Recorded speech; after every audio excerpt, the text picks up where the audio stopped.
বন্ধুরা, পৃথিবীতে আমাদের খারাপ লাগা, একাকিত্ববোধ, সব সময় মনের মধ্যে কি পাইনি এই সুর বাজা, এগুলো কিন্তু কমন সমস্যা। আমার একজন আত্মীয় অনেক বয়স হয়েছিল। তার জীবনটা দেখলে মনে হতো জীবনে সুখী থাকার জন্য যা যা উপকরণ দরকার তার সবই আছে। তাও একদিন তাকে সাহস করেই প্রশ্ন করেছিলাম, তোমার মনে জীবন নিয়ে কোনো ক্ষোভ আছে? সে উত্তর দিয়েছিল, জীবনে আমি সবকিছুই পেয়েছি, কিন্তু এই বয়সে এসে মনে হচ্ছে কি যেন একটা খুঁজছি, যেটা আমাকে শান্তিতে থাকতে দিচ্ছে না।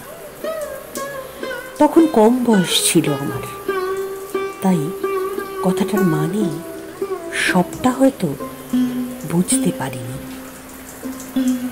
এখন জীবনে চলার পথে অনেকটা পথ পাড়ি দেওয়ার পর বুঝেছি এই কি যেন খুঁজছি, এটা কোনো বস্তুভিত্তিক অনুসন্ধান নয়, এটা হলো ভিতরের শান্তির খোঁজ।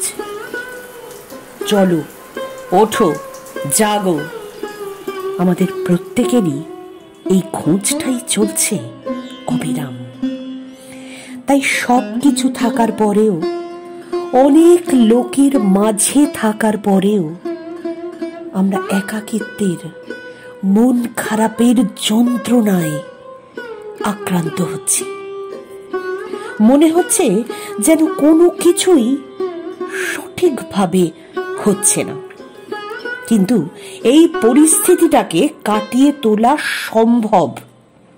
তুমি পারবেই, পারবে তুমি। নিজের ভেতর থেকে আওয়াজ তোলো, তোমাকে জীবনে আনন্দের খোঁজ করতে হবে, শান্তির সন্ধান পেতেই হবে। নিজের চারিদিকে সারা দিন ধরে আনন্দ, শান্তি, ভালো লাগা, ভালো থাকা, এই শব্দগুলির আবরণ তৈরি করো। তুমি যেরকম বাইরে বেরোনোর সময় সুন্দরভাবে সাজ পোশাক করে বেরো, ঠিক সেরকমই নিজের ভেতরটাকেও এই সুন্দর সুন্দর শব্দগুলো দিয়ে সাজাও। তোমার নিজের ভিতরে যে পরিমাণ শক্তি আছে, বিশ্বাস করো, সেই শক্তি দিয়ে সব কিছু অর্জন করা সম্ভব। শুধু তোমাকে বিশ্বাস করতে হবে, তুমি পারবেই। আর মনে রেখো, জীবনে যত সাকসেসফুলি তুমি হও না কেন, তোমার ভিতরের শান্তি যতক্ষণ না খুঁজে পাচ্ছ, তোমার মধ্যে একটা কি পাইনি এই বোধ কিন্তু থেকেই যাবে। নিজেকে নিজে চেনো আগে। মনে রেখো, আমরা সব সময় আমাদের ভালো লাগা, খুশি থাকা অন্যের কাছ থেকে পেতে চাই, যেটা আসলে নিজেকে নিজে ধোঁকা দেওয়া। মনে করো, তুমি একটা সুন্দর ড্রেস কিনেছো, তোমার ভালো লেগেছে বলেই তো কিনেছো। এবার তুমি সেটা পরে কোনো পার্টিতে গেলে, দেখলে যে কেউ সেরকম অ্যাপ্রিশিয়েট করলো না। তুমি মন খারাপ করে বাড়ি ফিরলে। তুমি অফিসে একটা কাজ খুব তাড়াতাড়ি শেষ করেছো, একদম সঠিকভাবে। তোমার মনের মধ্যে খুব আনন্দ হচ্ছে, কিন্তু একটু পরেই তোমার বস তোমাকে ডেকে একটা জায়গা দেখালেন যেখানে তোমার ভুল হয়েছে। ব্যাস, তোমার আনন্দ নিমেষেই শেষ।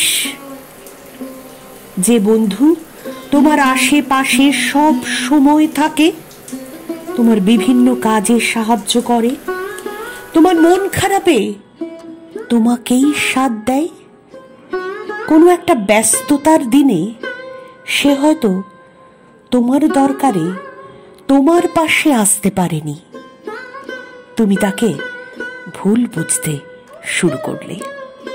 তোমার মনের শান্তি বিঘ্নিত হলো? এইগুলি তুলে ধরলাম কেন জানো বন্ধুরা?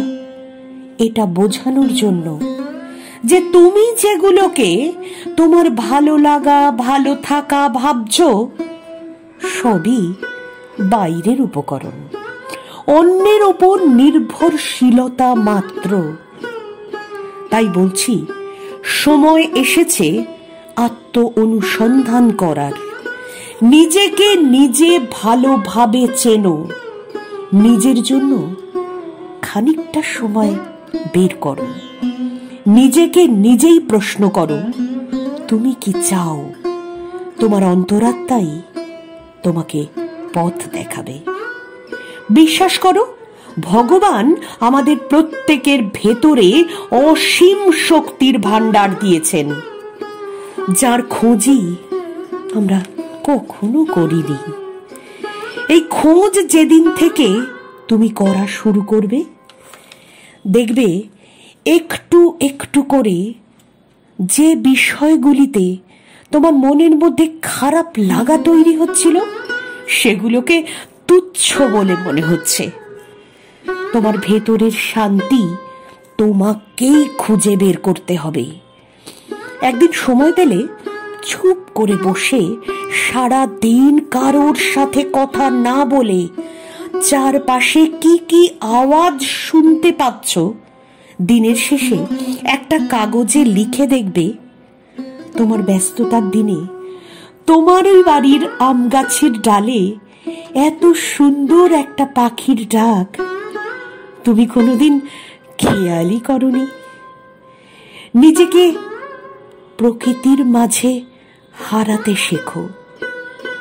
যেদিন থেকে তোমার প্রকৃতির মাঝে নিজের সঙ্গই সবচেয়ে ভালো লাগতে শুরু করবে, সেদিন থেকে তুমি জানবে তুমি আলোর পথের সন্ধান পেতে শুরু করেছো। বন্ধুরা, চলো আমরা একসাথে আলোর পথ ধরে হাঁটি। আজ তাহলে চলি বন্ধুরা, আবার দেখা হবে অন্য ভিডিওতে।